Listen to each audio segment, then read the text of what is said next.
College के बड़े से गेट के सामने तीन काले रंग की बड़ी बड़ी प्राडो आकर रुकी, जिनमें से भारी भरकम हट्टे कट्टे गार्ड्स बाहर निकले। उनके हाथों में बड़ी बड़ी बंदूकें थीं।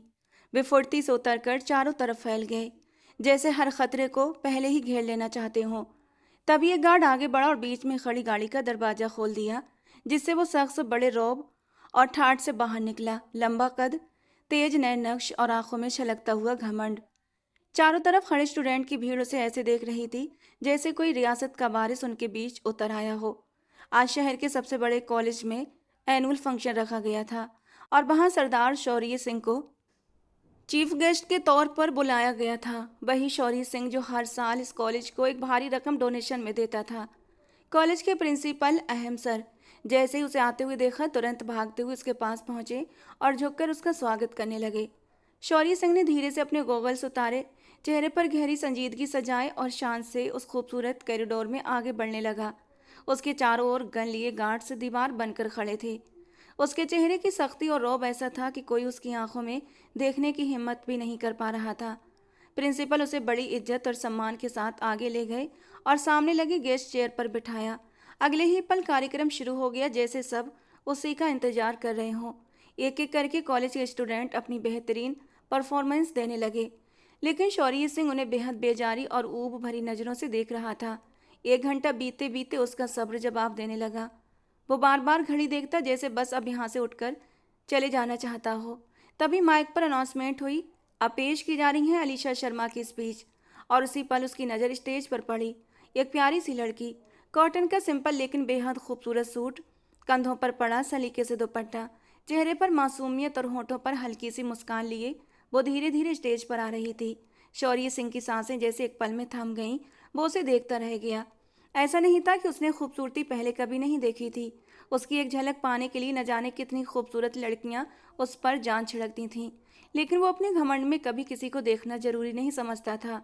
मगर आज उसके सामने खड़ी उस लड़की में कुछ ऐसा था, एक अनजानी सी कशिश जिसे वो चाह कर भी नज़रअंदाज नहीं कर पा रहा था। अलीशा शर्मा ने अपनी परफॉर्मेंस शुरू की। उसकी जादुई सुकून भरी आवाज़ पूरे हॉल में ऐसे फैल गई जैसे हर दिल को छू रही हो। और वहीं बैठा शौर्य सिंह पहली बार पूरे ध्यान के साथ किसी को देख रहा था। वो इतना खो गया कि उसे पता ही नहीं चला वो कब आई और कब चली भी गई। तभी प्रिंसिपल ने उसे हल्के से झकझोरा। वो अचानक जैसे किसी गहरे ख्वाब से बाहर आया। चौंकते हुए उसने प्रिंसिपल की ओर देखा और अगले ही पल उसकी आंखों में गुस्सा चमक उठा। वो उन्हें घूरने लगा। शौरी सर, मैं चाहूंगा कि आप भी स्टेज पर आकर कुछ कहें, प्रिंसिपल ने विनम्रता और उम्मीद भरे लहजे में कहा। लेकिन शौर्य ने हल्की सी मुस्कान के साथ मना करते हुए जवाब दिया, समय की कमी है, मैं ज़्यादा देर तक यहाँ नहीं रुक सकता। ये कहते हुए उसने अपनी जेब से चेकबुक निकाली और बिना एक पल गवाए उस पर 5 लाख की भारी रकम लिख दी। वो खड़ा हुआ और जैसे ही प्रिंसिपल की नज़र उस चेक पर पड़ी तो उसकी आंखों में एक अजीब सी चमक, एक अजीब सा लालच साफ नजर आ रहा था। शौर्य सिंह ने वो चेक उनकी तरफ बढ़ाया और ठंडे मगर असरदार लहजे में कहा, ये चेक अभी जो लड़की यहाँ पर आई थी ना, उसे इनाम के तौर पर दे दीजिए मेरी तरफ से। इतना कहकर वो रुका नहीं, बस अपने रौब और असर का जादू छोड़ता हुआ वहाँ से चला गया। वाह अलीशा, तुमने तो कमाल कर दिया। क्या बोला है तुमने आज के हालात पर? सच में हम तो सुनकर हैरान रह गए। बहुत ही शानदार स्पीच थी तुम्हारी। अलीशा अपनी सहेलियों के बीच खड़ी तारीफें सुनकर मुस्कुरा रही थी। उसकी आंखों में चमक थी लेकिन चेहरे पर वही सादगी। तभी एक लड़की भागती हुई आई और जोर से बोली, अलीशा, तुम्हें प्रिंसिपल सर अपने केबिन में बुला रहे हैं, जल्दी आओ। अब इन्हें क्या हुआ? उसकी एक सहेली ने हैरानी से कहा। अलीशा, तुम जाओ, उनकी बात सुनकर आओ, वैसे भी घर जाने में देर हो रही है, दूसरी सहेली ने उसे समझाते हुए कहा। तो अलीशा ने हल्का सा सर हिलाया और एक प्यारी सी मुस्कान के साथ प्रिंसिपल के ऑफिस की तरफ बढ़ गई। मैं अंदर आ जाऊं सर? दरवाजे पर खड़ी होकर उसने सम्मान से पूछा। प्रिंसिपल, जो अभी अभी 5 लाख का चेक अपने हाथों से जाते देख अंदर ही अंदर जल रहे थे, उसे देखकर थोड़े खींचे हुए अंदाज में बोले, हाँ आ जाओ अंदर। अलीशा उनके चेहरे की नाराजगी देखकर थोड़ा घबरा गई। उसे लगा शायद उससे कोई गलती हो गई है। जी सर, आपने बुलाया? उसने हाथ जोड़कर सम्मान से कहा। हाँ अलीशा, ये लो अपना इनाम, प्रिंसिपल ने हल्की चुभन भरी आवाज में कहा। हमारे चीफ गेस्ट तुम्हारे लिए छोड़ कर गए हैं। लगता है वो तुम्हारी छोटी सी स्पीच उन्हें कुछ ज़्यादा ही पसंद आ गई। हमारी इतनी मेहनत तो उन्हें नहीं दिखी, लेकिन तुम्हारी कुछ मिनट की बात ने सब कर दिया। अलीशा कभी उनके हाथ में पकड़े चेक को देखती तो कभी उनके शब्दों की चुभन को महसूस करती। आखिर उसने धीरे से हाथ बढ़ाया और चेक थाम लिया। आंखों के सामने लाकर देखा तो अविश्वास से देखती रह गई, जैसे यकीन न हो क्या ये सच है। ये तो बहुत बड़ी रकम है सर, मैं इसे नहीं ले सकती। कुछ पल सोचने के बाद उसने साफ और दृढ़ आवाज में कहा और चेक वापस उनकी तरफ बढ़ा दिया। लेकिन ये तुम्हारा इनाम है, प्रिंसिपल ने उसे समझाने की कोशिश की। तो इसे आप मेरी तरफ से इस कॉलेज के लिए डोनेशन समझकर रख लें। इतना कहकर अलीशा ने चेक टेबल पर रख दिया और बिना पीछे देखे वहां से चली गई। प्रिंसिपल बस वहीं खड़े रह गए। उनकी नज़र उस चेक पर जमी थी और चेहरे पर हैरानी साफ दिख रही थी, क्योंकि ये पहली बार था जब किसी ने इतनी बड़ी रकम को यूं ठुकरा दिया था। वरना आज के दौर में कौन पैसों को मना करता है। अजीत, मुझे उस लड़की की पूरी जानकारी चाहिए आज रात तक। अपनी गाड़ी में बैठने से पहले शौर्य सिंह ने अपने खास आदमी को सख्त लहजे में हुक्म दिया। जी मालिक, जैसा आदेश। अजीत ने झुककर पूरे सम्मान से जवाब दिया। गाड़ी आगे बढ़ गई, लेकिन शौर्य सिंह का दिमाग वहीं अटका हुआ था। पूरा रास्ता अब उसी लड़की के बारे में सोचता रहा। खुद को रोकना उसके लिए नामुमकिन हो गया था। आखिर ऐसा क्या था उस एक झलक में? वो शख्स जो सालों से भावनाओं से दूर भागता आया था, जिसका घमंड आसमान को छूता था, आज बिना वजह उसी लड़की के ख्यालों में डूबा जा रहा था। अलीशा शर्मा। उसके होठों पर जैसे ही उसका नाम आया, एक हल्की सी मुस्कान खुद ब खुद उभर आई। एक अजीब सा एहसास था, मीठा सुकून देने वाला, जो उसके दिल में पहली बार जागा था। उसे अचानक से ये दुनिया पहले से ज़्यादा खूबसूरत लगने लगी, जैसे हर चीज़ में रंग भर गए हों। और फिर रात होने से पहले ही अलीशा शर्मा की पूरी जानकारी उसके सामने रख दी गई। वो उस फाइल को ऐसे देख रहा था जैसे कोई बेहद ज़रूरी राज छुपा हो इसमें। अलीशा सेकेंड ईयर की स्टूडेंट थी, 19 साल की उम्र। उसके पिता एक सरकारी कर्मचारी थे। वो अपने माँ बाप की इकलौती संतान थी। सीधा साधा शरीफ मिडिल क्लास परिवार। न कोई बड़ा खानदान, न कोई दिखावा, बस इतनी सी सादगी भरी कहानी थी उसकी। शौर्य सिंह ने कुछ पल सोचते हुए फाइल बंद कर दी, फिर अपने आदमी को आवाज़ दी। अजीत, जैसे उसकी आवाज़ का ही इंतजार कर रहा था, फौरन हाजिर हो गया। हुक्म करें मालिक। अजीत, कल शाम तक मुझे मिठाई के 2 बड़े टोकरे, 4 फलों के टोकरे और मेवों के भी 3-4 टोकरे तैयार चाहिए। और अगर हो सके तो एक मर्दों की और एक औरतों की शॉल भी ले आना। ये शब्द शौर्य सिंह के लिए पहली बार था। वो खुद भी नहीं समझ पा रहा था कि वो सब क्या कर रहा है। बस दिल जो कह रहा था वही आदेश देता जा रहा था। अब उसकी नज़र बस आने वाले कल पर टिकी थी, क्योंकि उसने एक ही पल में अपनी पूरी जिंदगी का फैसला कर लिया था और अब वो उस फैसले से एक कदम भी पीछे हटने वाला नहीं था। अगले दिन ठीक शाम 6 बजे कड़क काले सूट में, कंधों पर गरम शॉल डाले, बेहद रौबदार और शाही अंदाज में शौर्य सिंह अलीशा शर्मा के घर के दरवाजे पर खड़ा था। ढेरों तोहफों के साथ मोहल्ले के लोग अपनी अपनी जगह से झांकते हुए उन बड़ी बड़ी गाड़ियों और उनसे उतरते हथियारबंद गार्ड्स को देख रहे थे। लेकिन जैसे ही उनकी नज़र शौर्य सिंह पर पड़ी, मानो सबकी धड़कनें एक पल को थम गईं। बच्चे, बूढ़े, जवान, यहाँ तक कि औरतें और लड़कियां भी पर्दों के पीछे से उसे देखती रह गईं, जैसे किसी कहानी का राजकुमार उनकी बस्ती में उतर आया हो। शौर्य सिंह ने आगे बढ़कर लकड़ी के पुराने दरवाजे पर हल्की सी दस्तक दी। अंदर से आवाज़ आई, आ रहा हूँ। और फिर दरवाज़ा खुला। सामने पूरा प्रोटोकॉल लिए खड़े उस शख्स को देखकर शर्मा जी जैसे पत्थर के हो गए। उनकी आंखों में हैरानी और डर साफ झलक रहा था। नमस्ते, क्या आप शर्मा जी हैं? शौर्य सिंह ने भारी और असरदार आवाज़ में पूछा। जी, मैं ही हूँ, लेकिन माफ़ कीजिए, मैंने आपको पहचाना नहीं, उन्होंने घबराते हुए जवाब दिया। शौर्य सिंह के होंठों पर हल्की सी मुस्कान आई। पहचान तो बढ़ाने ही आए हैं। बेहतर होगा आप हमें अंदर आने दें, यहाँ खड़े होकर बात करना ठीक नहीं। उसके लहजे में नरमी थी, पर छुपा हुआ हुक्म साफ महसूस हो रहा था। लेकिन मैं किसी अजनबी को घर के अंदर कैसे आने दूं? शर्मा जी का डर बिल्कुल जायज़ था। सामने खड़ा इंसान आम नहीं था। शौर्य सिंह हल्का सा मुस्कुराया और एक कदम आगे बढ़कर धीमे लेकिन भारी लहजे में बोला, शर्मा जी, मैं जिस बात के लिए आया हूँ वो यहाँ खड़े होकर नहीं हो सकती।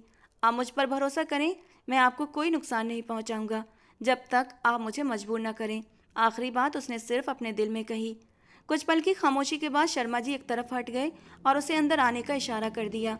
शौर्य सिंह ने हल्का सा इशारा किया और उसका आदमी फौरन गाड़ी से सारा सामान निकालकर अंदर ले आया। अब तो शर्मा जी के साथ उनकी पत्नी सरला जी भी हैरानी से सब कुछ देख रही थी। इतना सारा सामान, और वो भी एक अजनबी के हाथों। शौर्य सिंह ने घर के अंदर कदम रखते ही चारों तरफ नजर दौड़ाई। छोटा सा घर, मगर बेहद साफ सुथरा, हर चीज करीने से सजी हुई थी। उसकी आंखों में एक पल को एक अलग सा भाव उभरा। फिर वो ड्राइंग रूम में आकर सोफे पर ऐसे बैठा जैसे वो जगह उसी की हो। सामान यहीं रख दो, उसने इशारे से कहा और नौकर सारा सामान रखकर बाहर चले गए। अब कमरे में अजीब सी खामोशी छा गई, जिसे तोड़ने की हिम्मत शायद किसी में नहीं थी। लेकिन शर्मा जी खुद को रोक नहीं पाए। देखिए, आप आखिर हैं कौन? उनकी बात पूरी भी नहीं हुई थी कि शौर्य सिंह खुद ही बोला, मेरा नाम शौर्य सिंह है। बस नाम सुनते ही जैसे कमरे की हवा भारी हो गई। शर्मा जी के चेहरे का रंग उड़ गया। मुझे ही नहीं लगता अब मुझे अपना परिचय देने की जरूरत है। आप समझ ही गए होंगे कि मैं कौन हूँ। उसकी आवाज में वही ठंडा घमंड था जो किसी को भी कांपने पर मजबूर कर दे। वो कुछ पल रुका, फिर सीधा उनकी आंखों में देखते हुए बोला, अब सीधे मुद्दे पर आते हैं। उसकी आंखों की सख्ती अब और गहरी हो चुकी थी। मैं यहाँ आपकी बेटी अलीशा का हाथ मांगने आया हूँ। ये सुनते ही शर्मा जी को जैसे जमीन हिलती हुई महसूस हुई। उनकी सांसें अटक गईं। देखिए शौर्य जी, मैं अपनी बेटी का रिश्ता आपको नहीं दे सकता। उन्होंने हिम्मत जुटाकर कहा, आप और हम दोनों में ज़मीन आसमान का फ़र्क है। हम साधारण मिडिल क्लास लोग हैं और आप एक बड़े ज़मींदार घराने से। हमारी बेटी वहाँ खुश नहीं रह पाएगी। प्लीज़ हमें माफ़ कर दीजिए। हम ये रिश्ता नहीं कर सकते। उनकी आवाज़ कांप रही थी, लेकिन उन्होंने अपने दिल की बात आखिर कह दी। बस इतना सुनना था कि शौर्य सिंह के चेहरे पर जैसे खून उतर आया। उसकी आंखें लाल हो उठीं, जबड़ा भिज गया। आपको अंदाजा भी है शर्मा जी कि इस इनकार की कीमत क्या हो सकती है? उसकी आवाज़ अब धीमी थी, मगर उसमें छुपा खतरा साफ सुनाई दे रहा था। बच्चों जैसी जिद मत कीजिए। वो थोड़ा आगे झुका और बेहद ठंडे लेकिन दबाव भरे लहजे में बोला, अलीशा का हाथ मेरे हाथ में दे दीजिए। मैं उसे दुनिया की हर खुशी दूंगा, इतना खुश रखूंगा जितना आपने कभी सोचा भी नहीं होगा। उसकी आंखों में एक अजीब सा जुनून चमक रहा था और उस कमरे में बैठे हर शख्स को यह एहसास हो चुका था कि ये सिर्फ रिश्ता नहीं, एक फैसला है जिससे बच पाना अब शायद नामुमकिन था। अब शौर्य सिंह ने अपने अंदर उबलते गुस्से को मुश्किल से काबू में रखते हुए उन्हें समझाने की कोशिश की, लेकिन जैसे ही वो अपनी जगह से उठे, शर्मा जी भी अचानक खड़े हो गए और उसके सामने हाथ जोड़ दिए। मैं माफ़ी चाहता हूँ शौर्य सिंह, लेकिन मैं इनकार कर चुका हूँ। प्लीज़ आप अपना सारा सामान वापस ले जाइए। उनकी आवाज़ कांप रही थी, लेकिन शब्द पत्थर जैसे मजबूत थे। बस इतना सुनना था कि शौर्य सिंह की आंखों में आग उतर आई। उसका चेहरा तमतमा उठा। आप ठीक नहीं कर रहे शर्मा जी, उसने दांत भींचते हुए कहा। इसकी कीमत आपको चुकानी पड़ेगी। ये साफ साफ धमकी थी। उसने झटके से अपनी शॉल कंधे पर ठीक की और बिना एक पल रुके वहां से निकल गया। जैसे वो कमरे से बाहर आया, उसकी नज़र दरवाजे पर खड़ी अलीशा पर पड़ी, जो अपनी माँ के साथ डरी सहमी खड़ी थी। शायद उसने अंदर की सारी बातें सुन ली थीं। एक पल को शौर्य सिंह का दिल जोर से धड़का, लेकिन अगले ही पल उसने खुद को संभाला, गहरी सांस ली और बिना कुछ कहे वहां से चला गया। पापा आप ठीक हैं? उसके जाते ही अलीशा दौड़ती हुई कमरे में आई तो देखा शर्मा जी पसीने में भीगे हुए थे, गहरी गहरी सांसें ले रहे थे। माँ बेटी दोनों ये हाल देखकर टूट गईं। उनकी आंखों से आंसू बहने लगे। मैं ठीक हूँ, शर्मा जी ने धीमी आवाज में कहा और दोनों को तसल्ली देते हुए आंखें बंद कर लीं। सरकार आप हुक्म करें, हम उस अजीत बस इतना ही बोल पाया था कि शौर्य सिंह ने हाथ उठाकर उसे वहीं रोक दिया। नहीं अजीत, अभी वक्त नहीं आया। उसकी आवाज़ खामोश थी लेकिन खतरनाक भी। हम एक दो बार और कोशिश करेंगे, आराम से और प्यार से। अगर घी सीधी उंगली से नहीं निकला तो उसे निकालना हमें अच्छी तरह आता है। उसकी आंखों में एक अजीब सी चमक थी और होठों पर हल्की मगर डरावनी मुस्कान। अलीशा की मासूमियत और खूबसूरती उसके दिमाग पर इस कदर हावी हो चुकी थी कि वो सही गलत का तमीज़ भूल चुका था। उसे सिर्फ और सिर्फ वो लड़की नजर आ रही थी जिसे वो किसी भी कीमत पर अपना बना लेना चाहता था और इस जुनून को मोहब्बत का नाम दे रहा था। कॉलेज की छुट्टी के बाद आज अलीशा अकेली घर लौट रही थी। उसकी सहेली आज नहीं आई थी, इसीलिए वो सिर झुकाए तेज कदमों से बस स्टॉप की तरफ बढ़ रही थी। अचानक एक बड़ी काली गाड़ी उसके सामने आकर रुकी, इतनी अचानक कि वो डरकर पीछे हट गई। गाड़ी का दरवाज़ा खुला और उसमें से शौर्य सिंह उतरा। उसकी नज़रें अलीशा पर टिकी थीं, ऊपर से नीचे तक। उसे गहराई से देखते हुए बोला, अलीशा आ जाओ, मैं तुम्हें छोड़ देता हूँ। इतनी तेज़ धूप में बसों के धक्के क्यों खाओगी? अलीशा की आंखों में गुस्सा चमक उठा। मेरे रास्ते से हट जाइए। बीच सड़क पर मेरी इज्जत को तमाशा मत बनाइए। आप जैसे अमीर नहीं हैं हम लोग, लेकिन इज्जतदार जरूर हैं। वो उसे घूरती हुई उसके पास से निकलने लगी, तभी शौर्य सिंह ने अचानक उसकी कलाई पकड़ ली। उसकी पकड़ लोहे जैसी सख्त थी और उसने हल्का सा झटका देकर उसे अपनी तरफ खींच लिया। अलीशा लड़खड़ाकर उससे टकराने ही वाली थी, मगर खुद को संभाल लिया। इज्जत बनाने के लिए ही आया था मैं तुम्हारे घर। उसकी आवाज़ अब ठंडी और ख़तरनाक थी। लेकिन तुम्हारे बाप ने मेरी अना को जो ठेस पहुंचाई है ना, उसका क्या? वो थोड़ा और झुका। उसकी आंखों में पागलपन सा जुनून था। तुम सिर्फ मेरी हो, चाहे इनकार करो या फिर इकरार। शौर्य सिंह को जो चीज़ पसंद आ जाए उसे वो हासिल करके ही रहता है, और अगर ना मिले तो उसे तोड़ देता है, लेकिन किसी और को नहीं लेने देता। इतना कहकर उसने उसकी कलाई छोड़ दी और बिना पीछे देखे वापस गाड़ी में बैठकर चला गया, जबकि अलीशा वहीं खड़ी कांप रही थी। उसकी सांसें तेज हो गई थीं और अगले ही पल वो भागती हुई बस स्टॉप की तरफ चली गई, इस डर से कि कहीं वो वापस ना आ जाए। घर पहुंचते ही वो अपनी माँ के गले लगकर फूट फूट कर रो पड़ी। सरला जी ने घबराकर उससे पूछा तो उसने सारी बात बता दी, और ये सुनकर उनके पैरों तले से जमीन खिसक गई। उधर शर्मा जी अपने काम से लौट रहे थे जब रास्ते में कुछ पुलिस वालों ने उन्हें रोक लिया। क्या बात है थानेदार साहब, मुझे क्यों रोका है? उन्होंने घबराकर पूछा। एक पुलिस वाला आगे बढ़ा, उनके कंधे पर हाथ रखकर मुस्कुराया। शर्मा जी, इसे अना का मुद्दा मत बनाइए, हाँ बोल दीजिए, जिंदगी बन जाएगी आपकी। ये सुनकर शर्मा जी सन्न रह गए। क्या मतलब है आपका? उन्होंने बिना पलक झपकाए पूछा। दूसरा पुलिस वाला पास आकर सख्त लहजे में बोला, मतलब आप अच्छे से समझते हैं, बस मासूम बनने का नाटक कर रहे हैं। बड़े लोगों से टकराना आपके बस की बात नहीं, चुपचाप मान जाइए, वरना।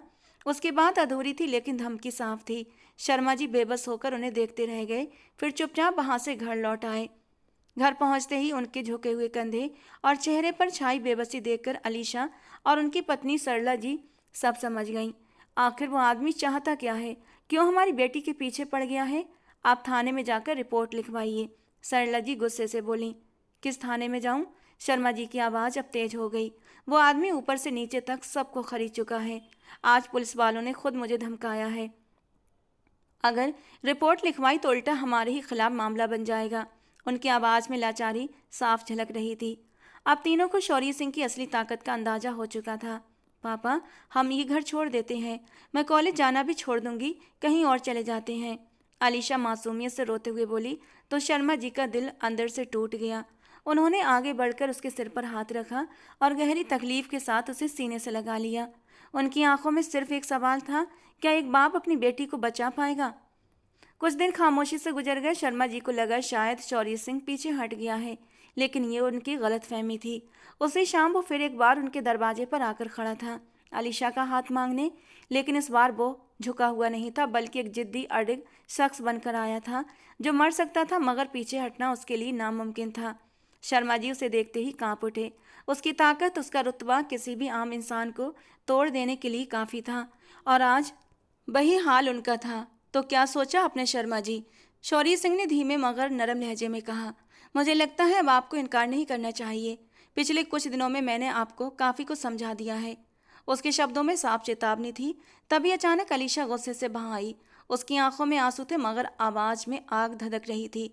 निकल जाओ हमारे घर से, हम किसी भी हालत में तुमसे शादी नहीं करेंगे, यह हमारा आखिरी फैसला है। नफरत है हमें तुमसे, और हम तुमसे डरते भी नहीं। निकल जाओ यहाँ से।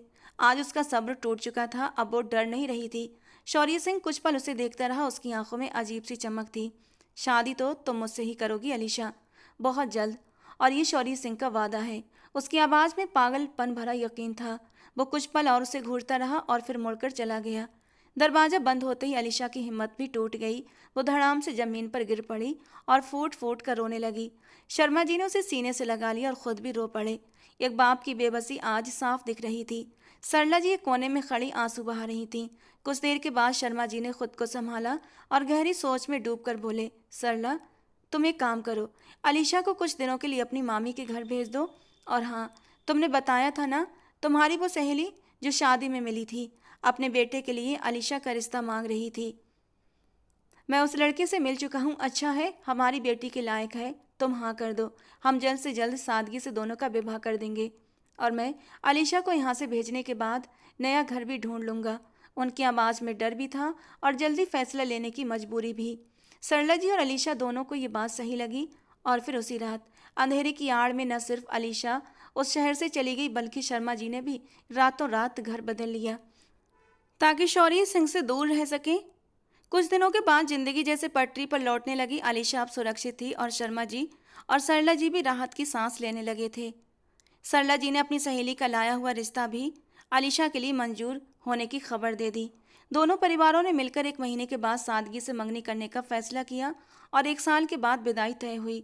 उन्हें यकीन था कि एक शादीशुदा लड़की के पीछे शौर्य सिंह कभी नहीं आएगा। उसका घमंड, उसकी सोच उसे ऐसा करने नहीं देगी। कम से कम यही उम्मीद थी उनकी। सरकार, बीबी जी का पता चल गया है। अजीत हाँफता हुआ शौर्य सिंह के पास आया, जो सोफे पर पीछे सिर टिकाए सिगरेट के गहरे कश ले रहा था। वो यहाँ से करीब 3 घंटे दूर एक छोटे शहर में अपने रिश्तेदार के घर रह रही हैं और यह भी पता चला है कि उनके बाप ने उनका रिश्ता कहीं और तय कर दिया है। खुद तो छिपा बैठा है और बीबी जी को भी छिपा रखा है उस आदमी ने। सोचता है हम उन्हें ढूंढ नहीं पाएंगे। आप कहें तो उस लड़के को ख़त्म कर दूं? अजीत की आवाज़ में क्रूरता झलक रही थी। शौर्य ने धीरे से आंखें खोली और एक ठंडी मुस्कान उसके होठों पर आई। नहीं अजीत, उस बेगुनाह को छोड़ दो। उसे कोई नुकसान मत पहुंचाना। उसकी आवाज़ हैरान करने वाली शांति से भरी थी। वैसे भी अलीशा को अब मेरा ही होना है, तो उसे मारने की क्या ज़रूरत। उसने गहरा कश लिया और धुएं के साथ अपने शब्द छोड़े। मैं अब तक बहुत नरमी बरत रहा था, लेकिन शायद इन लोगों ने मेरी नरमी को कमजोरी समझ लिया। मेरी अलीशा को किसी और का बनने देंगे, ये उन्होंने सोचा भी कैसे। उसकी आंखों में अब खतरनाक हद तक लालिमा उतर आई थी। अजीत, अब वक्त आ गया है। वो धीरे से उठा और उसके पास जाकर उसे आगे की सारी योजना समझाने लगा। उसकी आवाज़ धीमी थी, लेकिन हर शब्द में खौफ छुपा था। फिर वो बिना पीछे देखे वहाँ से चला गया और अजीत उसके आदेश को पूरा करने के लिए एक खतरनाक मुस्कान के साथ बाहर निकल गया। अब खेल शुरू होने वाला था। रात के करीब 12 बजे का वक्त था। हर कोई अपने अपने कमरों में गहरी नींद में डूबा हुआ था, दुनिया से बेखबर। तभी अचानक कमरे के दरवाजे पर इतनी जोर से दस्तक हुई जैसे कोई उसे तोड़ ही देगा। अरे भाई, कौन है? इतनी रात को भी चैन नहीं? धीरे बजाओ, दरवाजा तोड़ोगे क्या? सीमा जी नींद में डूबी हुई आंखों को मलती हुई अपने भारी कदमों से भागती हुई आई और गुस्से में बोली। जैसे ही उन्होंने दरवाजा खोला, उनकी आंखें सामने का मंजर देखकर फटी की फटी रह गईं। 7-8 हट्टे कट्टे आदमी, चेहरों पर कपड़ा बंधा हुआ और हाथों में बड़ी बड़ी बंदूकें। दरवाजा खुलते ही वो तेजी से अंदर घुस आए। सीमा जी कुछ चीख पाते उससे पहले ही एक बंदूक उनकी कनपट्टी पर रख दी गई। खबरदार, जो आवाज़ निकाली। उसकी डरावनी आवाज़ सुनकर जैसे उनकी सांस रुक गई। तभी अलीशा नींद में उनीदी आंखें मलती हुई वहाँ आई। सीमा आंटी, क्या हुआ? लेकिन सामने का दृश्य देखकर उसकी चीख निकल गई। छोड़ो उन्हें, कौन हो तुम लोग? उसकी आवाज़ सुनकर घर के बाकी लोग भी जाग गए थे और बाहर निकल कर आए। सामने खड़ा आदमी लाल आंखों से उसे घूरते हुए बोला, चुपचाप हमारे साथ चलो, अगर इन सबकी जान प्यारी है तो। अलीशा एक पल में ही समझ गई। उसका दिल कांप उठा, आंखों से आंसू बहने लगे। उसने सिर झुका लिया। इनको छोड़ दो, किसी को कुछ मत कहना, मैं चलने को तैयार हूँ। उसकी आवाज़ टूट रही थी, लेकिन वो मजबूरी से आगे बढ़ गई। नहीं अलीशा, मैं तुम्हें नहीं जाने दूंगी। भगवान के लिए, ये जवान बच्ची है, इसे मत ले जाओ। जो चाहिए ले लो, लेकिन इसे छोड़ दो। मैं इसके पापा को क्या जवाब दूंगी? सीमा जी रोती हुई उनके आगे हाथ जोड़ने लगी। उन्हें लगा ये कोई डकैत है। अलीशा ने तुरंत उनका हाथ पकड़ लिया। नहीं सीमा आंटी, आप इनके सामने हाथ मत जोड़िए। ये मुझे लिए बिना नहीं जाएंगे और मुझे कुछ नहीं होगा, आप परेशान मत होइए। ये कहकर वो खुद ही आगे बढ़ गई और उन लोगों के साथ चली गई। पीछे सीमा जी जमीन पर बैठ गईं और जोर जोर से रोने लगीं। गाड़ी तेज रफ्तार से आगे बढ़ रही थी। कुछ देर तक अलीशा चुप रही, लेकिन जैसे ही उसने रास्ता बदला हुआ देखा, उसका डर बढ़ गया। मुझे कहाँ ले जा रहे हो तुम लोग? गाड़ी रोको, मुझे अपने घर जाना है, अपने पापा के पास, वो चीख पड़ी। ज़्यादा हिलने डुलने की ज़रूरत नहीं, चुपचाप बैठी रहो। तुम्हें वहीं ले जा रहे हैं जहाँ तुम्हें जाना है, अब अजीत ने कड़क आवाज़ में कहा, जिसे सुनकर अलीशा अंदर से सिहर उठी थी। उसके दिमाग में सवालों का तूफान उठ रहा था। कहाँ, क्यों, और फिर उसके सारे सवालों का जवाब उसे बिना पूछे मिल गया जब गाड़ी एक विशाल आलीशान कोठी के अंदर जाकर रुकी और उसने सामने देखा, दरवाजे के बीचों बीच पूरे रौब और घमंड के साथ खड़ा शौर्य सिंह, जैसे उसी का इंतजार कर रहा हो। उसके होठों पर जीत की मुस्कान थी। अलीशा गाड़ी से उतरी, उसकी आंखों में गुस्सा था, आंसू भी थे। तो तुम इतनी नीचे गिर जाओगे? मुझे इस तरह रात के अंधेरे में डरा कर उठा लाओगे? मैंने सोचा भी नहीं था। उसकी आवाज़ कांप रही थी, लेकिन गुस्सा साफ था। शौर्य सिंह धीरे धीरे उसके करीब आया। उसकी हरकतों पर उसका गुस्सा साफ दिख रहा था। शौर्य सिंह ऐसे लहजे का आदी नहीं है। उसने दांत भींचते हुए कहा, मेरी खामोशी का फ़ायदा मत उठाओ अलीशा, जो कहता हूँ वो चुपचाप मान लो, वरना। वो थोड़ा झुका और उसकी आवाज़ और भी ठंडी हो गई थी। तुम्हारे पापा अभी मेरे कब्जे में हैं, उन्हें कुछ हो गया तो जिम्मेदार तुम खुद होगी। ये सुनते ही अलीशा जैसे टूट गई। वो तड़प कर उसके करीब आई और उसका कॉलर पकड़ लिया। क्या किया तुमने मेरे पापा के साथ? बोलो शौर्य सिंह, मैं तुम्हें मार डालूंगी। उसकी आंखों में दर्द था, गुस्सा था, बेबस चीख थी। शौर्य सिंह ने उसकी आंखों में आंसू देखे और हल्की सी मुस्कान के साथ बोला, ये वक्त बताएगा कि कौन किसे मारता है। अभी तुम्हें वही करना है जो मैं चाहता हूँ। उसने उसका हाथ झटक दिया और गुस्से में एक नाम पुकारा, कमला। तुरंत एक बुजुर्ग औरत भागती हुई आई। इसे कमरे में ले जाओ, शौर्य सिंह ने हुक्म दिया। तो वो औरत अलीशा को पकड़कर अंदर ले जाने लगी, लेकिन अलीशा ने हाथ छुड़ाया। मैं नहीं जाऊंगी, मुझे बताओ मेरे पापा कहाँ हैं? क्या किया तुमने उनके साथ? वो बुरी तरह रो रही थी, चीख रही थी, लेकिन शौर्य सिंह की आंखों में कोई नरमी नहीं थी। उसने गुस्से से इशारा किया और उस औरत ने जबरदस्ती उसे घसीट कर कमरे में बंद कर दिया। दरवाजे पर जोर जोर से हाथ मारती हुई अलीशा चीखने लगी, दरवाज़ा खोलो, मुझे जाने दो, मुझे मेरे पापा के पास जाना है, दरवाज़ा खोलो। उसकी आवाज़ पूरे कमरे में गूंज रही थी, लेकिन बाहर सन्नाटा था और उस सन्नाटे में सिर्फ उसकी बेबसी कैद हो चुकी थी। वो अब दरवाजे से लगी बैठी रो रही थी। न जाने कितने पल यूं ही बीत गए थे। उसके आंसू थे कि थमने का नाम ही नहीं ले रहे थे। तभी बंद दरवाजा एक बार फिर खुला। एक बुजुर्ग नौकरानी हाथ में दुल्हन का जोड़ा और कुछ गहने लिए उसके पास आई। बीबी जी, मालिक का हुक्म है, ये पहनकर तैयार हो जाइए, कुछ ही देर में आपका उनके साथ विवाह है। ये सुनते ही जैसे अलीशा के अंदर फिर से आग भड़क उठी। उसने गुस्से और नफरत से वो सारे कपड़े और गहने जमीन पर फेंक दिए। जाकर बोल दो अपने मालिक से, मैं ये नहीं पहनूंगी, ना ही शादी करूंगी, मुझे मेरे घर जाना है। नौकरानी घबराकर वहां से चली गई और शौर्य सिंह को सब बता दिया। जब शौर्य सिंह का सब्र टूट चुका था, वो तेज कदमों से कमरे की ओर बढ़ा और अंदर आते ही जोर से दरवाजा अंदर से बंद कर लिया। अलीशा एक कदम पीछे हट गई, लेकिन वो फासला पल भर में ख़त्म करते हुए उसके बिल्कुल करीब आ गया। उसने उसका मुंह दबा लिया और ठंडी मगर ख़तरनाक आवाज़ में बोला, अगर तुम ये जोड़ा खुद नहीं पहनोगी तो मुझे खुद ये काम करना पड़ेगा। और क्या तुम चाहती हो कि शादी से पहले ही मैं तुम पर अपना हक जता दूं? उसकी ये बात सुनते ही अलीशा का खून जैसे जम गया। उसकी आंखें फैल गईं, सांसें तेज हो गईं, वो कांपने लगी। शौर्य कुछ पल उसकी भीगी आंखों में देखता रहा। उसके होंठ बुरी तरह कांप रहे थे। वो उसके इतने करीब थी कि उसकी हर सांस महसूस हो रही थी। एक पल को शौर्य को खुद लगा, अगर वो और उसके पास रहा तो शायद वो अपना ही काबू से बाहर हो जाएगा।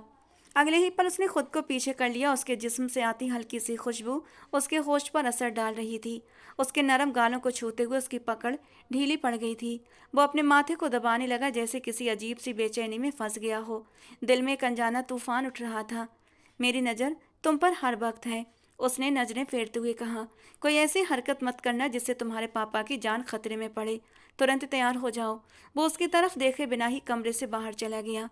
कुछ देर के बाद आंखों में आंसू लिए वो दुल्हन बनकर बैठी थी, सिर से पांव तक सजी हुई, इतनी खूबसूरत जैसे कोई परी हो। लेकिन उस साज सज्जा में भी उसकी आंखों का दर्द साफ झलक रहा था। तभी दरवाजा खुला और उसने अपने पापा शर्मा जी को आते देखा। उसकी आंखें हैरानी से फैल गईं। पापा! वो भागकर उनके गले लग गई और जोर जोर से रोने लगी। शर्मा जी ने उसे सीने से लगाया और खुद को संभालते हुए बोले, अलीशा, शादी के लिए मान जाओ बेटा। उनकी आवाज़ में टूटन थी, मजबूरी थी और वो दर्द जो शब्दों में बयान नहीं हो सकता था। अब अलीशा के पास कुछ नहीं बचा था जिसके सहारे वो शौर्य सिंह के खिलाफ खड़ी हो पाती। उसकी सारी हिम्मत, सारी जिद एक पल में टूट गई और आखिरकार उसने शादी के लिए हाँ कर दी। कुछ ही देर में सब कुछ खत्म हो गया। एक रिश्ता जो उसकी मर्जी के बिना बना दिया गया था। फूलों की खुशबू से महकता वो कमरा जहां उसे लाकर बिठाया गया था, हर तरफ साज सज्जा थी, खूबसूरती थी, लेकिन अलीशा के लिए वो किसी कैद खाने से कम नहीं था। वो बिस्तर पर बैठी अपनी किस्मत को कोस रही थी। दुल्हन के रूप में सजी हुई वो किसी अप्सरा से कम नहीं लग रही थी, लेकिन उसे अपने इस रूप से नफरत हो रही थी। अपनी बेबसी पर वो फिर से फूट फूट कर रो पड़ी। तभी दरवाजा खुला और उसने नजर उठाई, सामने शौर्य सिंह खड़ा था। अलीशा का पूरा शरीर कांप उठा।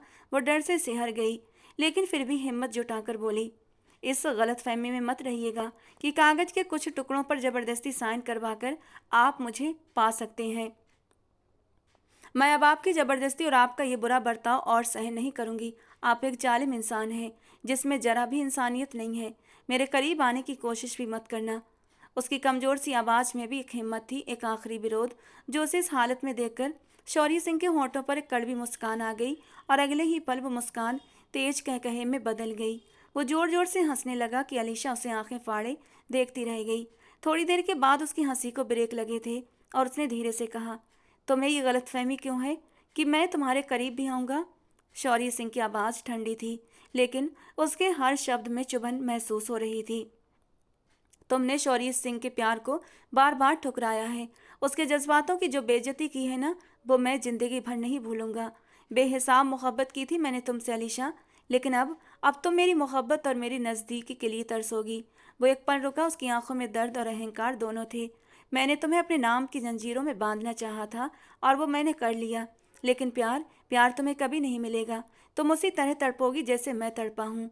हाँ, मैं मानता हूँ नहीं बात करना आता मुझे लोगों से कि उनसे प्यार से बात कैसे की जाती है। हमेशा ऐसा ही सख्त मिजाज रहा हूँ, लेकिन इज्जत से रिश्ता तो मांगा था ना तुम्हारे बाप से, लेकिन तुम्हारे बाप ने इनकार कर दिया।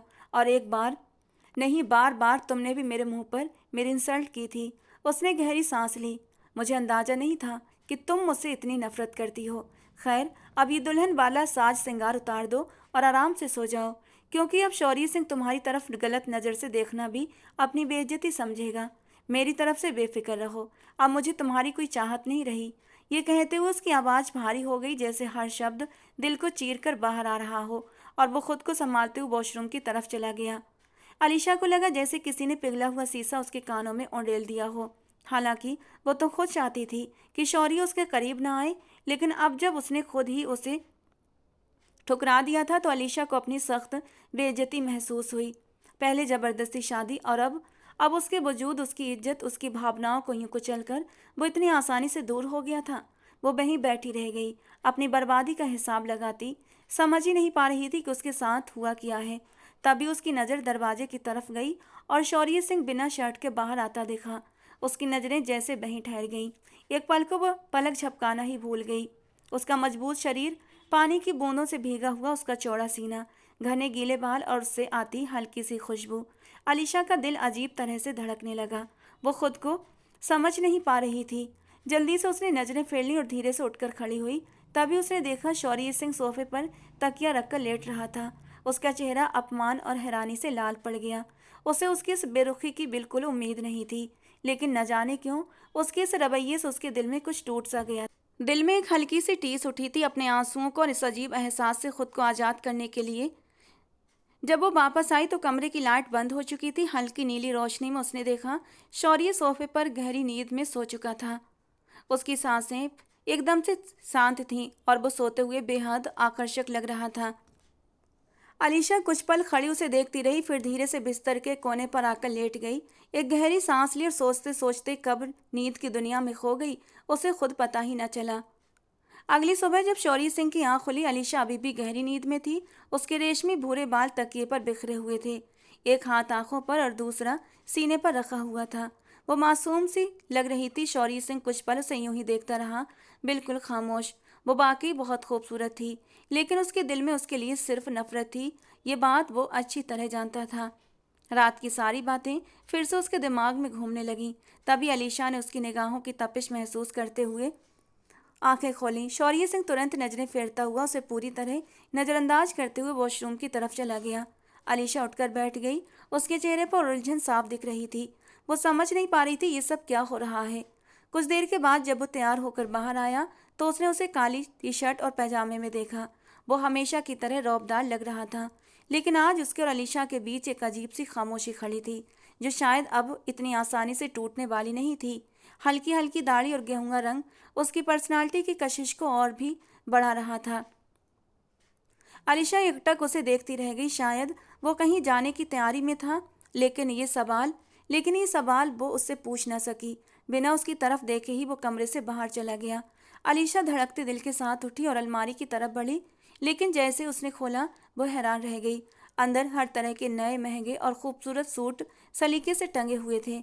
हर स्टाइल, हर रंग, जैसे किसी ने बहुत पहले से सोच समझकर दिल से ये सब उसके लिए खरीदा हो। उसके साथ साथ और भी सारी जरूरी चीज़ें रखी थीं जो एक लड़की इस्तेमाल करती है। ये सब देखकर अलीशा का चेहरा शर्म से लाल पड़ गया। उसने धीरे से एक सूट निकाला और खुद को संभालते हुए फ्रेश होने चली गई। नीचे आकर उसने इधर उधर नज़र दौड़ाई, लेकिन शौर्य सिंह उसे कहीं भी नजर नहीं आया। बीबी जी, आपके लिए नाश्ता लाऊं? एक नौकरानी ने उसे देखते हुए पूछा। अलीशा थोड़ा झिझकते हुए बोली, शौर्य नजर नहीं आ रहे? क्या उन्होंने नाश्ता कर लिया? नौकरानी ने जवाब दिया। साहब तो किसी काम से कुछ दिनों के लिए बाहर गए हैं। जाते वक्त कह गए हैं कि आपका पूरा ख्याल रखा जाए। ये सुनते ही अलीशा जैसे सन्न रह गई। चले गए? उसने हैरानी से दोहराया। कहाँ गए? उसकी आवाज़ में बेचैनी थी। ये तो साहब हमें नहीं बताते, बस हुक्म देते हैं। नौकरानी बेबस होकर चुप हो गई। मुझे जबरदस्ती यहाँ लाया, शादी की, और अब मुझे इस कोठी में छोड़कर खुद चले गए। अलीशा गुस्से में बुदबुदाई। उसकी सांसें तेज चल रही थीं। वो गुस्से और उलझन में वापस कमरे में चली गई। आज से यहाँ आए पूरे 7 दिन हो चुके थे, लेकिन न शौरी सिंह की कोई खबर थी, न उसके लौटने का कोई पता। वो पूरी कोठी में बिना मकसद इधर उधर भटकती रहती। अपने घर वालों से फ़ोन पर बात करके उन्हें अपने ठीक होने की खबर देती, लेकिन अंदर से वो खुद बिखर रही थी। उस दिन भी वो शावल लेने के लिए उठी और कुछ देर के बाद नहाकर जैसे ही बाहर आई, अचानक किसी मजबूत सीने से टकरा गई। वो गिरने ही वाली थी कि किसी ने उसे अपनी मजबूत बाहों में थाम लिया। अलीशा ने हैरानी से ऊपर देखा और सामने शौरी सिंह को पाया, जो आज अचानक ही लौट आया था। एक पल के लिए उसकी सांसें रुक सी गई थीं। फिर अचानक ही उसे एहसास हुआ कि वो बिना दुपट्टे के है, भीगे कपड़ों में, उसके बेहद करीब खड़ी है। इतनी करीब कि उसकी गर्म सांसें उसके चेहरे को छू रही थीं। वो झटके से सीधी हुई और खुद को उससे अलग कर लिया। उसका दिल बेकाबू होकर धड़क रहा था। वो जल्दी से एक तरफ हट गई। शौर्य सिंह भी इस अचानक हुए टकराव से कुछ पल के लिए हैरान रह गया था, लेकिन फिर उसके भीगे हुए बदन की हल्की खुशबू उसके होश पर असर डालने लगी। वो खुद को संभालते हुए तुरंत वॉशरूम की तरफ बढ़ गया। दूसरी तरफ अलीशा की हालत भी ठीक नहीं थी। उसे बिल्कुल अंदाजा नहीं था कि वो आज यूं अचानक सामने से आ जाएगा। जल्दी से दुपट्टा ओढ़ते हुए वो खुद को संभालती हुई कमरे से बाहर निकल गई। उसके दिल में फिर से वही बेचैनी लौट आई थी, जो शायद अब उसके साथ ही रहने वाली थी। कुछ देर के बाद जब अलीशा कमरे में लौटी तो उसने फिर वही देखा। शौरी सिंह आज भी सोफे पर लेटा हुआ था। उसकी ये गहरी खामोशी, ये बेरुखी अब अलीशा को चुभने लगी थी। कुछ देर तक वो उसे यूं ही देखती रही, फिर खुद भी चुपचाप लेट गई और कब नींद आ गई पता ही नहीं चला।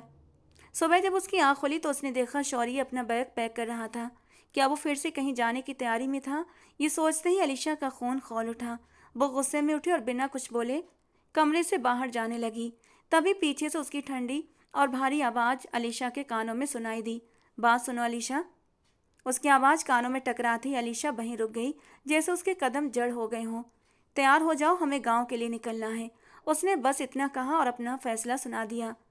मैं आपके साथ कहीं नहीं जा रही, अलीशा ने गुस्से और बदतमीजी से कहा और आगे बढ़ने लगी। लेकिन अगले ही पल शौर्य तेजी से उसके पास आया और उसकी पतली कमर में हाथ डालकर उसे यूं उठा लिया जैसे वो कोई हल्की सी गुड़िया हो।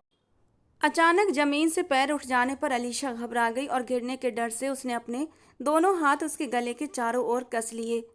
अब वो पूरी तरह उसकी बाहों में थी। शौर्य सिंह उसे अपने बेहद करीब ले आया, इतना करीब कि दोनों की सांसें एक दूसरे से टकराने लगी थीं। उसने एक हाथ से उसे थाम रखा था और दूसरे हाथ से उसके बालों को पकड़कर उसका चेहरा अपने और करीब कर लिया। मेरे सब्र को मत आजमाओ अलीशा। उसकी आवाज़ धीमी मगर खतरनाक थी। ऐसा ना हो कि तुम मेरा वो रूप देखो जिसे तुम सह ना पाओ। मैं बार बार नहीं कहूँगा, इसीलिए जो कह रहा हूँ उसे मान लो, तुम्हारे लिए बेहतर होगा। उसकी बात सुनते ही अलीशा की हालत ऐसे हो गई जैसे वो अभी बेहोश होकर गिर पड़ेगी। उसकी सांसें बुरी तरह उलझ गई थीं। दिल जोर जोर से धड़क रहा था। शौर्य ने उसे छुआ तक नहीं था, फिर भी उसकी हालत बिखर चुकी थी, और अगर वो सच में छू लेता तो शायद वो खुद को संभाल नहीं पाती। उसकी आंखें हैरानी से फैली हुई थीं। शौर्य कुछ पल उसकी आंखों में देखता रहा, फिर उसे एक तरफ करते हुए कमरे से बाहर चला गया। अलीशा का चेहरा लाल हो चुका था। वो खुद को संभालने की कोशिश कर रही थी। दिल में उठते तूफान को दबाते हुए आखिरकार उसने अनमने मन से तैयार होना शुरू कर दिया। पूरे रास्ते दोनों के बीच गहरी खामोशी छाई रही। न शौर्य ने उसे कुछ कहा, न अलीशा ने बात करने की कोशिश की। दोनों अपने अपने अहम में चुप बैठे रहे। जब गांव की सीमा शुरू हुई तो अलीशा खिड़की से बाहर देखने लगी और उस खूबसूरत नज़ारे को देखकर हैरान रह गई। चारों तरफ फैली हुई हरियाली, साफ सुथरी सड़कें, खुला आसमान, सब कुछ इतना सुकून देने वाला था कि एक पल के लिए वो सब कुछ भूल गई। कुछ देर के बाद गाड़ी एक बड़ी सी हवेली के सामने जाकर रुकी। अलीशा हैरानी से बाहर उतरी और तभी अचानक उस पर फूलों की बारिश होने लगी। वो चौंक कर ऊपर देखने लगी तो कुछ लड़कियां हंसती हुई भाग गईं। सामने से कई लोग आ रहे थे, औरतें, मर्द, और सबसे आगे एक बुजुर्ग औरत। उन्हें देखते ही शौर्य सिंह तेजी से उनके पास गया और उनसे लिपट गया। अलीशा ये सब देखकर हैरान थी। वो इन रिश्तों से अभी अनजान थी। धीरे धीरे वो भी आगे बढ़ी। तभी वो बुजुर्ग महिला उसके पास आई और प्यार से उसे अपने गले लगा लिया। मेरी बहू तो बहुत सुंदर है, उन्होंने मुस्कुराते हुए कहा, और फिर उस पर नोटों की गड्डी बार कर नौकरों में बांट दी। हर कोई उसे देखने, उससे मिलने, उस पर प्यार लुटाने में लगा था। इतना अपनापन, इतनी मोहब्बत अलीशा ने सोचा भी नहीं था कि उसे शौर्य सिंह के घर वालों से ऐसा प्यार मिलेगा। यहाँ आकर सबने उसे इतना मान दिया, इतना ख्याल रखा कि वो खुद भी कुछ पल के लिए भूल गई कि वो यहाँ अपनी मर्जी से नहीं आई थी। लेकिन फिर भी उसके दिल के किसी कोने में एक अजीब सी बेचैनी अब भी जिंदा थी, जो उसे चैन से जीने नहीं दे रही थी। मुस्कान जैसे उसके चेहरे से जाने का नाम ही नहीं ले रही थी। गांव में सबका प्यार, अपनापन, सब कुछ उसे एक अजीब सी खुशी दे रहा था। सौरी सिंह तो आते ही न जाने कहाँ चला गया था और वो पूरे दिन सबके बीच बैठी, सबकी नज़रों का केंद्र बनी रहती। देखते ही देखते रात हो गई और उसे आराम करने के लिए उसके कमरे में भेज दिया गया। कमरे में आते ही वो थक कर बिस्तर पर गिर गई, आंखें बंद कर लीं। तभी दरवाजा खुला और शौर्य सिंह जल्दी से अंदर आया। अलीशा घबराकर तुरंत उठ बैठी और जल्दी से दुपट्टा संभाल लिया। शौर्य आगे बढ़ा, लेकिन उसकी तरफ देखे बिना ही बोला, देखो, हमारे बीच जो रिश्ता है ना, उसका पता घर में किसी को नहीं चलना चाहिए। सबको यही लगना चाहिए कि हम एक परफेक्ट पति पत्नी की तरह रह रहे हैं। समझ रही हो ना कि मैं क्या कह रहा हूँ? उसकी आवाज़ में सख्ती थी। और अलीशा उसका ये रूखा रवैया देखकर चुपचाप सिर झुका गई। उसके दिल में एक टीस उठी, क्या उसकी सजा अभी भी ख़त्म नहीं हुई थी? एक तो वो उसे शादी के अगले दिन ही छोड़कर चला गया था, और अब लौट कर भी ऐसा बर्ताव, इतनी नाराज़गी, इतनी दूरी। अगर यही सब करना था तो फिर वो प्यार कहाँ गया जिसका वो दावा करता था? क्या वो सारी ज़िंदगी उसे इसी तरह सजा देता रहेगा? उसकी आंखों में नमी आ गई, लेकिन उसने जल्दी से उसे छुपा लिया और बिस्तर के एक कोने में जाकर लेट गई। कंबल को उसने अपने चेहरे तक खींच लिया ताकि उसके आंसू कोई देख न सके। रात काफ़ी बीत चुकी थी। जब शौर्य सिंह हवेली में लौटा, उसके कदम सीधे उसके कमरे की ओर उठ रहे थे जहां अलीशा लेटी हुई थी। दोपहर से वो खुद को रोक रहा था, लेकिन आज वो अपने दिल के आगे हार चुका था। गांव आते ही वो दोस्तों के साथ बैठा रहा, लेकिन अंदर ही अंदर वो ऐसे सुलग रहा था जैसे गीली लकड़ी धीरे धीरे जलती है। अलीशा से दूर रहना अब उसके लिए आसान नहीं था, लेकिन जैसे ही उसे उसके वो कड़वे शब्द याद आते, उसका दिल फिर से टूट जाता। उसके कदम खुद ब खुद उसकी तरफ बढ़ गए। कमरे में आकर उसने देखा, अलीशा सो चुकी थी। साइड लैंप की हल्की नीली रोशनी में उसका चेहरा और भी नाजुक लग रहा था, लेकिन उसकी लाल आंखें उसके रोने की गवाही दे रही थीं। शौर्य कुछ पल तक उसे देखता रहा। उसकी आंखों में एक अजीब सा दर्द, एक अजीब सी बीरानी उतर आई थी। वो चाहता था कि उन आंखों को अपने होठों से छूकर उसके सारे आंसू मिटा दे, लेकिन अब उसे यह हक नहीं था, क्योंकि वो खुद उससे दूर रहने को कह चुकी थी। उसकी नफरत साफ थी और वो उसकी इस दूरी को तोड़ना नहीं चाहता था। दिल चाहता था उसे अपने करीब खींच ले, उसके हर दर्द को अपना बना ले, उसे अपनी मोहब्बत का एहसास कराए, लेकिन उसके कदम जैसे वहीं थम गए। उसकी चाहत अब उसकी मजबूरी बन चुकी थी और वो खामोश खड़ा रहा और बस उसे देखता रहा। कुछ ही दिनों में अलीशा घर के सभी लोगों से घुल मिल गई थी। सब उसे बहुत प्यार देते थे, अपनापन देते थे, लेकिन फिर भी उसके दिल में कहीं एक कोने में एक खालीपन सा भरा हुआ था, जो हर वक्त उसे उदास रखता, क्योंकि जिस इंसान की वजह से वो यहाँ थी, उसी का रवैया उससे सबसे ज़्यादा दूर था। शौर्य सिंह आज भी वैसा ही था जैसा पहले दिन था। वो उससे बात करना तो दूर, उसे देखता तक नहीं था। अगर कमरे में होता तो ऐसे रहता जैसे वहाँ कोई है ही नहीं, उसकी मौजूदगी को पूरी तरह नज़रअंदाज कर देता। अलीशा क्या चाहती है, कैसी है, उसे किसी चीज़ की ज़रूरत है या नहीं, उसे जरा भी फर्क नहीं पड़ता था। वो सुबह उठता, नाश्ता करता और खेतों की तरफ चला जाता, और अलीशा चुपचाप उसके सारे काम करती रहती, बिना किसी शिकायत के। उसे खुद भी पता न चला कि कब शौर्य सिंह बिना दस्तक दिए उसके दिल में जगह बना गया था। अब उसे चोरी चोरी देखना उसकी आदत बन चुकी थी, एक ऐसी आदत जो उसके दिल में अजीब सी खुशी भर देती थी, जैसे हर बार उसे देखकर उसके अंदर कोई फूल खिल उठता हो। मोहब्बत अब उसके दिल में धीरे धीरे नहीं बल्कि जोर से बह रही थी, एक ऐसे सैलाब की तरह जिससे भागना अब उसके लिए नामुमकिन था। वो चाह कर भी खुद को रोक नहीं पा रही थी। उस दिन वो अलमारी में शौर्य सिंह के प्रेस किए हुए कपड़े टांग रही थी, तभी अचानक दरवाजा खुला और तेजी से अंदर आया, आकर ठीक उसके पीछे खड़ा हो गया। उसके कपड़ों से आती वही जानी पहचानी खुशबू अलीशा के चारों ओर फैल गई। उसका दिल बुरी तरह बेकाबू होकर धड़कने लगा। वो एक पल में ही समझ गई कि वो शौर्य सिंह है, लेकिन वो कुछ बोला नहीं, बस चुपचाप उसके पीछे खड़ा रहा। अलीशा उस पल जैसे भूल गई कि वो क्या कर रही थी। हाथ कुछ कर रहे थे और ध्यान कहीं और था। उसके इतने करीब खड़े होने से उसका दिल और तेज धड़कने लगा। वो चाह कर भी मुड़कर उसे देख नहीं पा रही थी। हिम्मत ही नहीं हो रही थी। कुछ पल यूं ही बीत गए। जब वो फिर भी खामोश खड़ा रहा तो आखिरकार उसने हिम्मत जुटाई और बिना पीछे मुड़े ही धीमी आवाज में पूछ लिया, कोई काम था? तुमसे मुझे क्या काम हो सकता है? शौर्य सिंह ने बेहद ठंडे और गंभीर लहजे में कहा। अलीशा ने हल्का सा सिर हिलाया और वापस अपने काम में लग गई। लेकिन अब उसका दिल अब भी बेकाबू होकर धड़क रहा था। शौर्य उसकी घबराहट साफ महसूस कर रहा था। वो इतना करीब खड़ा था कि अगर वो जरा सा भी मुड़ती तो सीधे उससे टकरा जाती, और ऊपर से अलमारी के दोनों पल्ले खुले होने की वजह से वो साइड से निकल भी नहीं सकती थी। उसके शहद जैसे सिल्की बाल ऊंची पोनीटेल में बंधे हुए झुकने की वजह से आगे आकर उसकी गर्दन को छू रहे थे। उसकी लंबी सफ़ेद गर्दन पर गिरते वो बाल और लाल रंग के कपड़ों में सजी हुई हाथों में खनकती चूड़ियाँ, वो पूरा मंजर शौर्य के लिए एक इम्तिहान बन गया था। उसका दिल उसकी जिद को तोड़ने पर आमादा था। वो बार बार खुद को संभालता, क्योंकि हर बार यही एहसास उसे उसकी तरफ खींच लाता था और हर बार वो खुद को बचाकर निकल जाता था। आज भी वो किसी तरह खुद को रोकने में कामयाब रहा। अगर तुम्हारी तलाश खत्म हो गई हो तो मुझे कुछ काम है, उसने पीछे हटते हुए कहा। अलीशा का हाथ जो दराज की तरफ बढ़ रहा था वहीं रुक गया। वो धीरे से पलटी और एक पल के लिए दोनों की नजरें मिली और उसे एक पल में जैसे बहुत कुछ कह दिया गया। लेकिन अगले ही पल वो नजरें झुकाकर वहां से हट गई। शौर्य की नजरें उसका पीछा करती रहीं।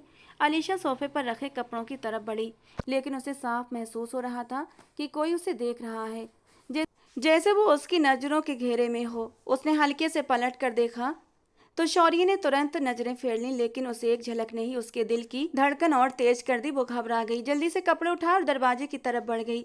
उसके कदम तेज थे, लेकिन दिल अब भी उसी जगह अटका हुआ था जहां वो कुछ पल पहले खड़ी थी। रात के करीब 1 बजे जब शौर्य कमरे में दाखिल हुआ तो चारों तरफ गहरा अंधेरा था। कुछ भी साफ दिखाई नहीं दे रहा था।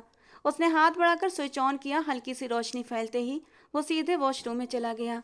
फ्रेश होकर बाहर आया, लेकिन दिल का बोझ कम होने के बजाय और बढ़ गया था।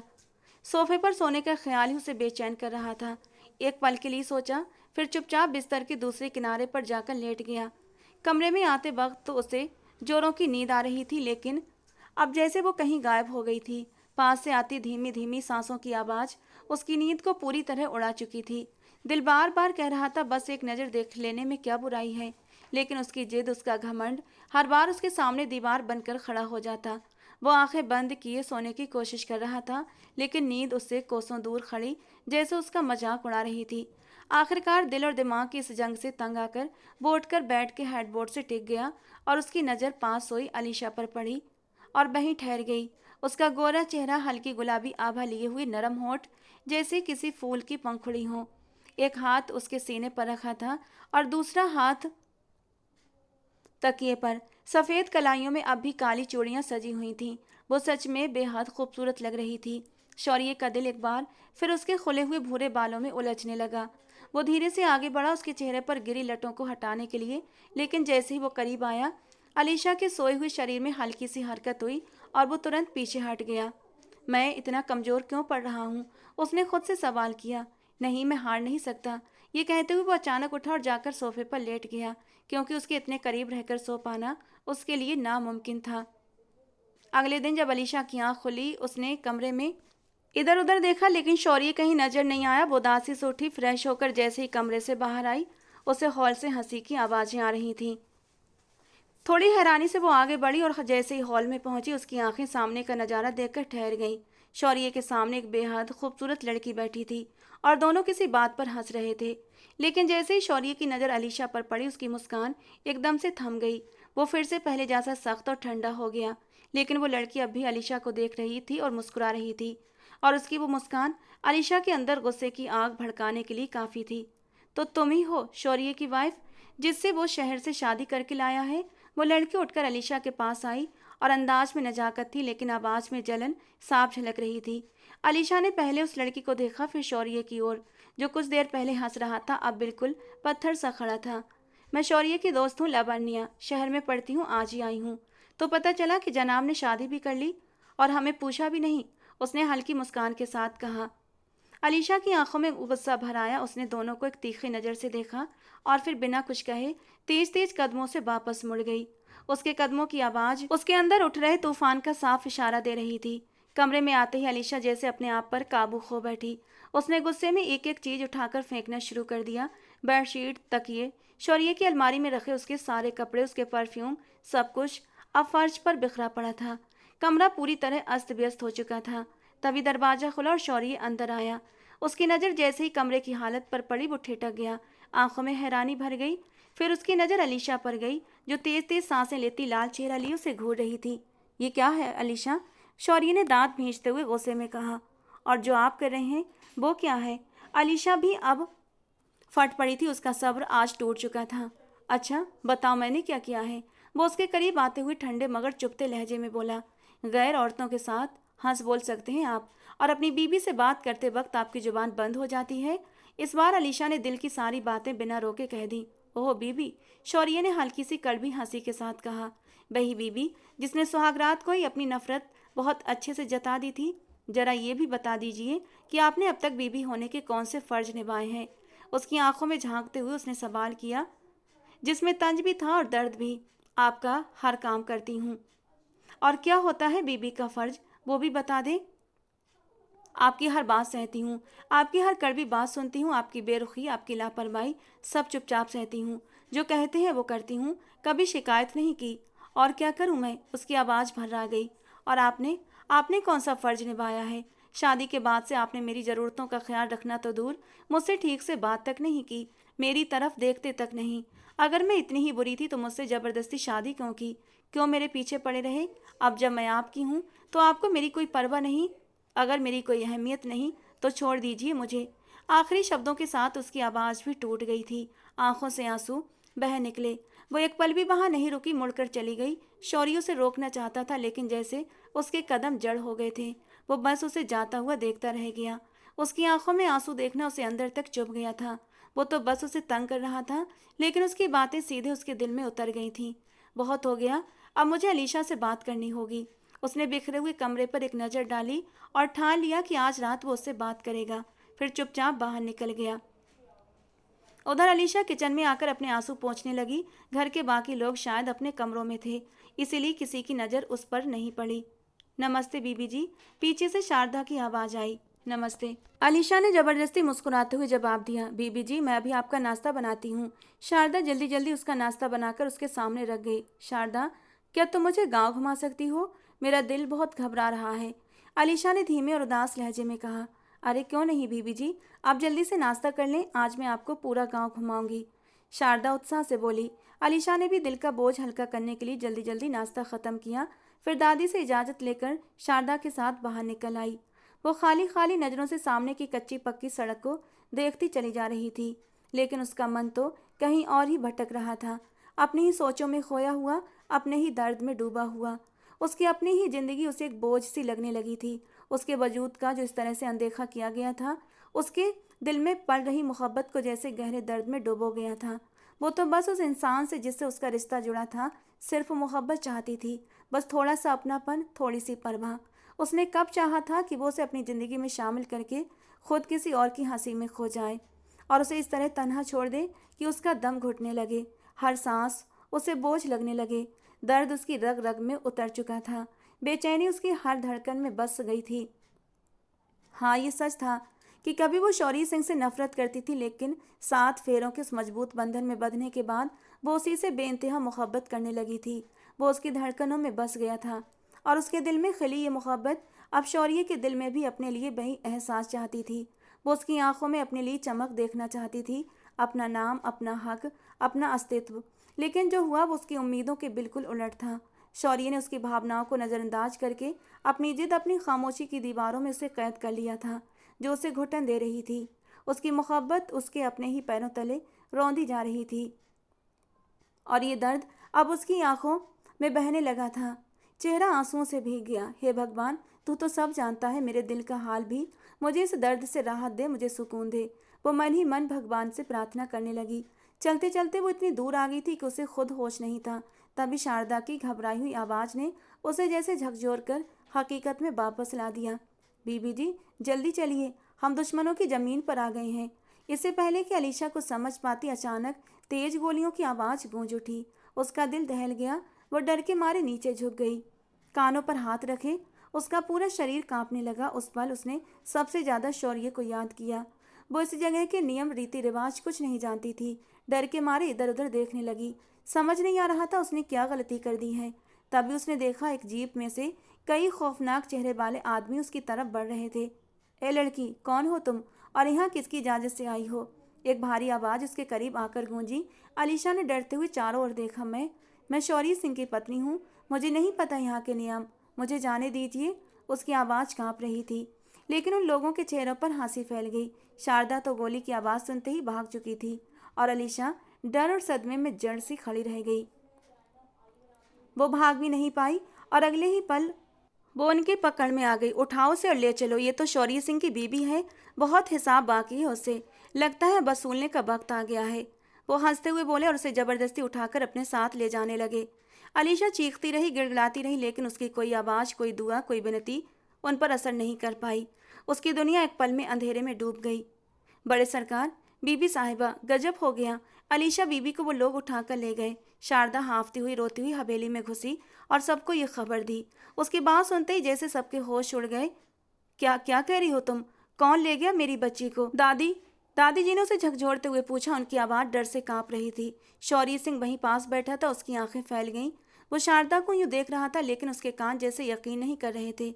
रोहन सरदार के आदमी वो बीबी जी को ले गए। जैसे ही शब्द शारदा के मुंह से निकले, पूरी हवेली में मातम छा गया। दादी फूट फूट कर रोने लगी और शौर्य, उसे ऐसे लगा जैसे उसका दिल सीने में फट जाएगा। उसकी बीबी को रोहन उठाकर ले गया। उसकी इतनी हिम्मत, इस ख्याल ने ही उसके अंदर आग लगा दी थी। उसकी नसें जैसे तन गईं, आंखों में खून उतर आया। वो तेजी से बाहर निकला। अजीत, सब लोगों को तैयार करो, अभी और इसी वक्त गाड़ी निकालो। उसकी आवाज़ शेर की दहाड़ की तरह गूंजी। अगले ही पल शौर्य सिंह पूरी तैयारी के साथ हवेली से निकल चुका था। आज वो एक सरदार नहीं, बल्कि एक दीवाना पति था, जो अपनी जिंदगी, अपनी मोहब्बत को वापस लेने जा रहा था। मुझे जाने दो, शौर्य तुम्हें नहीं छोड़ेंगे, अलीशा रोते हुए रोहन से कह रही थी। लेकिन वो जोर से हंसा। चुप हो जाओ लड़की, वरना गुस्सा तुम पर निकाल दूंगा। वैसे मानना पड़ेगा, शौर्य सिंह क्या चीज लाया है। उसकी घटिया हंसी कमरे में गूंज उठी। उसकी नजरें अलीशा के वजूद पर जमी हुई थीं। अलीशा कांप गई। जल्दी से खुद को चादर में लपेटते हुए एक कोने में सिमट गई कि तभी बाहर से गोलियों की आवाज़ें गूंजने लगीं। अलीशा की भीगी आंखों में चमक आ गई। उसके होठों पर हल्की मुस्कान आई। वो आ गया था, उसका अपना, उसका सहारा। उसने नजरें उठाकर रोहन के चेहरे की ओर देखा, जो अब घबराहट में बदल चुका था। जाओ, घेर लो उसे। इस बार वो जिंदा बचकर नहीं जाना चाहिए। रोहन ने अपने आदमियों को आदेश दिया और खुद आगे बढ़कर अलीशा के हाथ पैर बांधने लगा। ये क्या कर रहे हो? छोड़ो मुझे। रोहन, बाहर निकल। मेरी बीबी को हाथ कैसे लगाया तूने? अगर उसे जरा सा भी नुकसान हुआ तो मैं तुझे जिंदा नहीं छोड़ूंगा। हवेली के बाहर शौर्य की दहाड़ गूंजी। उसकी आवाज़ में ऐसा खौफ था कि दीवारें तक कांप उठी थीं। अगले ही पल उस पर गोलियों की बारिश होने लगी, लेकिन शौर्य रुकने वाला नहीं था। वो हर गोली का जवाब दे रहा था। एक एक दुश्मन को गिराता हुआ वो अंदर बढ़ता चला गया। रोहन ने जब अपने आदमियों को गिरते देखा और शौर्य के लोगों को हवेली पर कब्जा करते देखा, तो उसके होश उड़ गए। इस बार बच निकलना मुश्किल था, लेकिन खेल अभी ख़त्म नहीं हुआ था, क्योंकि उसकी जान अब भी उसके पास थी। अलीशा। शौर्य अब हवेली के हर कोने में उसे ढूंढ रहा था। उसकी हालत पागलों जैसी हो चुकी थी। उधर रोहन अलीशा को घसीटते हुए पीछे के रास्ते से भागने की कोशिश कर रहा था। अलीशा के मुंह पर कपड़ा बंधा हुआ था। वो चाहकर भी शौर्य को आवाज़ नहीं दे पा रही थी। वो पूरी ताकत से उसे खींच रहा था। तभी अलीशा ने अचानक पैर मारकर पास रखा एक भारी गमला गिरा दिया। तेज आवाज़ गूंजी और वही आवाज़ शौर्य के कानों तक पहुंच गई। वो बिजली की तरह उसी दिशा में दौड़ा जहां से रोहन उसे घसीट कर ले जा रहा था। अब अगला पल सब कुछ बदलने वाला था। शौर्य मंजर देखता अपने होश खो बैठा। इससे पहले वो उसके पास पहुंचता, रोहन ने शौर्य को बहाते देखा तो डरकर उस पर फायरिंग करने लगा। अलीशा ये देखकर डर से कांप उठी और चीखने लगी। तभी उसकी आंखों ने देखा शौर्य के बाजू से तेजी से खून निकलकर उसके आस्तीन को रंग रहा था। वो उसकी तरफ भागने लगी, लेकिन रोहन ने उसे पकड़े रखा था। तभी शौर्य के आदमी बहाकर उस पर फायरिंग करने लगे। शौर्य बिना अपनी परवाह किए तेजी से रोहन की तरफ बढ़ा और उसके हाथ से बंदूक छीनकर उसे बुरी तरह मारने लगा। यहाँ तक कि उसकी हालत पल भर में बदलकर बेहोशी जैसी हो गई थी। अलीशा ये सब देखकर सहम गई और जैसे बेहोश होने के करीब थी। तभी शौर्य उसे छोड़कर तेजी से अलीशा के पास आया, उसके हाथ पैर खोले और उसे जोर से अपने सीने से लगा लिया। तुम ठीक हो अलीशा? आंखों में आंसू लिए दोनों एक दूसरे को देख रहे थे। अलीशा ने सिर हिलाकर अपने ठीक होने का इशारा किया और रोते हुए उसके सीने से लग गई। अलीशा ने उसके बाजू को देखा जहां से बहुत ज्यादा खून बह रहा था, लेकिन उसे उसकी परवाह नहीं थी। उसे सिर्फ अलीशा की फिक्र थी। उसने उसे अपने बाजू के सहारे थामा और रोहन को वहीं अधमरी हालत में छोड़कर वापस हवेली आ गया। अलीशा को वापस आता देख सब खुश हो गए।